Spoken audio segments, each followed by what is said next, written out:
I'm Bruce Long, standing in for Geddes Kerr. Stepping into Geddes's place is no small task, but he asked me to deliver this week's weekly word message on his behalf. Today's words are all from Geddes. I am simply the messenger. Anger, retribution, forgiveness. This week's message is about these three words, and they're especially meaningful and timely since this message follows Pastor Ashley's sermon last Sunday titled, How Do I Be Angry? These words are also meaningful in the story that I bring to you today. As we read in the Bible, perhaps you sometimes think to yourself, I wonder. For example, I wonder if Eve ate any more fruit. I wonder if Noah slept well during storms. Did Moses avoid bushes? Did Peter ever try walking on the water again? And did both Josephs in the Bible ever get angry? Anger. That is today's topic. I'm going to tell you about a character in the Old Testament in the book of Genesis who faced anger, retribution, and forgiveness. How did he handle his situation? I'll tell you this character story the way that Max Lucado tells it in his book, A Cast of Characters. Let's see how far we get into the story before you recognize who this character is. Imagine that you're from a large family, a dozen or so kids. It is not a blended family. All the children are from the same father, but they have 4 or 5 different mothers. Imagine also that your father is a sneaky person and has been one for a long time, and everybody knows it. Everybody knows that he cheated your uncle out of the family estate. Everybody knows that he ran like a coward to avoid being caught. Let's also imagine that your great uncle tricked your dad into marrying your mother's sister. He got your dad drunk before the wedding and had the older sister go to the altar instead of the younger sister that your dad thought that he was marrying. But that did not slow down your father. He just married them both. The one he loved could not have children, so he slept with her maid. In fact, he had a habit of sleeping with most of the kitchen help. As a result, most of your siblings resemble the cooks. Finally, the bride that your father wanted to marry in the first place gets pregnant, and you are born. You are the favored son, and your brothers know it. You get a car. They do not. You wear Gucci. They wear Walmart. You get summer camp. They get summer jobs. You get educated. They get angry. But they get even. They sell you to some foreign service project, put you on a plane to Egypt, and tell your dad that you were shot by a sniper. You find yourself surrounded by people you do not know, learning a language you do not understand, and living in a culture you have never seen. Is this an imaginary tale? I think by now you've realized it's the story of Joseph. A favored son in a bizarre family, he had every reason to be angry. He tried to make the best of his situation. He became the chief servant of the head of the Secret Service. His boss's wife tried to seduce him, and when he refused, she pouted, and he ended up in prison. Pharaoh got wind of the fact that Joseph could interpret dreams and had him take a shot at some of Pharaoh's dreams. When Joseph interpreted Pharaoh's dreams, he was promoted out of prison and into the palace as prime minister, the second highest position in all of Egypt. The only person that Joseph bowed before was Pharaoh. Meanwhile, a famine hit, and Jacob, Joseph's father, sends his sons to Egypt for a foreign loan. The brothers do not know it, but they are standing in front of the same brother that they sold into slavery some 22 years earlier. They do not recognize Joseph. but he recognizes them. A bit balder and heavier, but they are the same brothers.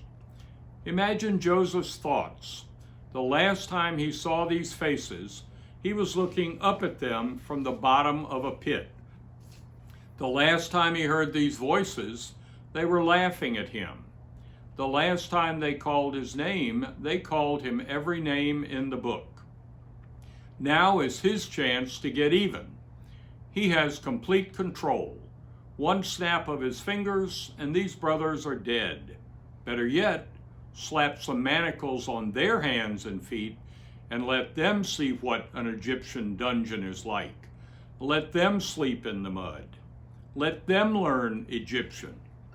Revenge is within Joseph's power, and there is power in revenge, intoxicating power. But let's wait for a moment. Vengeance is mine, God declares. I will repay. That's in Hebrews chapter 30, verse 20. And in Proverbs chapter 20, verse 22, it says, do not say, I'll pay you back for the wrong you did. Wait for the Lord, and he will make things right. You see, judgment is God's job, not ours. To assume otherwise is to assume that God cannot do it. Revenge is irreverent. When we strike back, we are saying, I know that vengeance is yours, God, but I just don't think you would punish enough. I thought that I'd better take this situation in my own hands. You have a tendency to be a little soft, you know. Joseph understands that. Rather than get even, he reveals his identity and has his father and the rest of the family brought to Egypt. He grants them safety and provides them a place to live. They live in harmony for 17 years. But then Jacob the father dies and the moment of truth comes.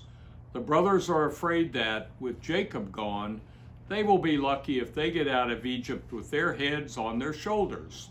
So they go to Joseph and they plead for mercy. They tell Joseph, your father gave us this command before he died. Tell Joseph to forgive you.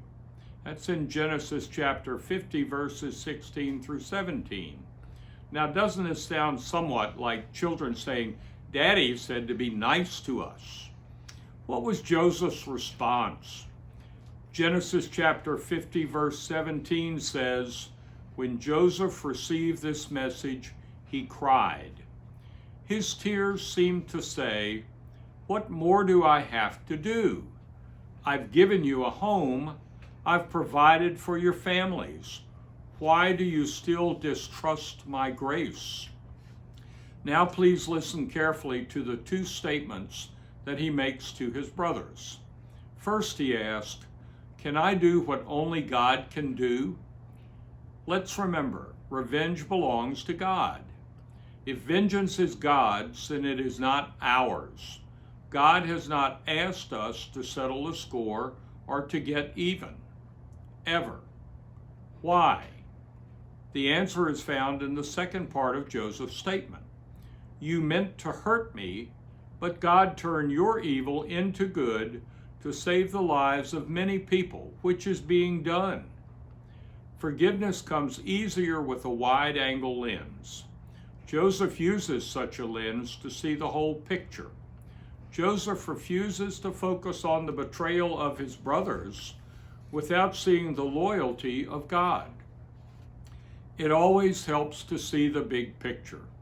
So we end the biblical story of Joseph and his brothers. But Max Lucado shares a more modern lesson. In this short story, Max Lucado did not see the big picture in his own life, despite his writings. In Max's words, I was in an airport lobby when I saw an acquaintance enter. He was a man I had not seen in a while, but had thought about often.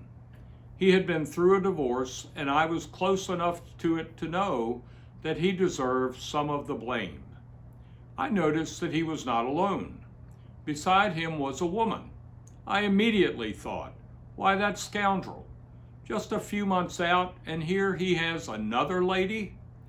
Any thought of greeting him disappeared as I immediately passed judgment on his character. But then he saw me.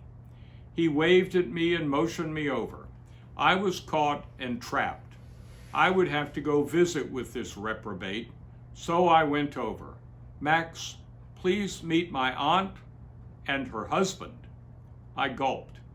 I had not noticed the man. We are on our way to a family reunion. I know they would really like to meet you. My friend's uncle spoke up. We use your books in our home Bible study. You have got some really great insight. So I said, only to myself, if only you knew. I had committed a common sin of the unforgiving. I had cast a vote without knowing the whole story. So here is today's takeaway. To forgive someone is to admit our limitations. We have been given only one piece of life's jigsaw puzzle. Only God has the whole picture on the cover of the box. To forgive someone is to display reverence. Forgiveness is not saying that the one who hurt you is right.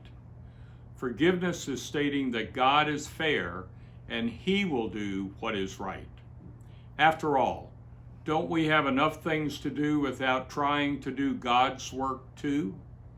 So now we close Max Lucado's story. Thank you for tuning in. Next week, Geddes will talk about Christian ambassadors and pay tribute to a former member and longtime servant of Oakton Church, our late brother Bill Kirkpatrick, who went to his heavenly reward in 2009. Until next week, God bless you and have a forgiving week. Thanks for watching.